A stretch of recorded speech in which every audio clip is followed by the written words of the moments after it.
ہم کریں گے ہر مظلوم کی حمایت۔ السلام علیکم ناظرین، میں ہوں حورین فاطمہ اور آپ دیکھ رہے ہیں حمایتی نیوز HD چینل۔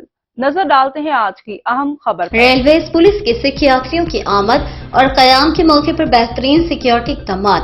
سکھ یاتریوں کی پاکستان آمد اور قیام کے حوالے سے ریلویز پولیس نے ریلوے اسٹیشنوں اور ٹرینوں میں 400 سے زائد سیکیورٹی اہلکار تعینات کیے۔ اسی تناظر میں سکھوں کی آمد پر ریلوے اسٹیشن واہگہ میں 43، ریلوے اسٹیشن لاہور 33، بادام باغ اسٹیشن 63، شاہدہ 18، ننکانہ صاحب اسٹیشن پر 78، نروال اسٹیشن پر 35، ایمن آباد 26، گجرانوالہ 7، وزیر آباد 9، گجرات 4، شیخوپورہ 11 اور واشنگ لائن میں 10 اہلکاروں کو تعینات کیا گیا۔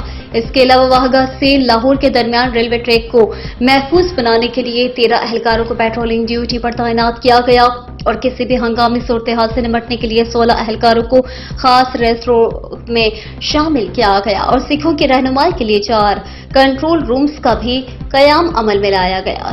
اب تک کے لیے اتنا ہی۔ مزید خبروں اور اپڈیٹ سے باخبر رہنے کے لیے دیکھتے رہیں حمایتی نیوز HD چینل۔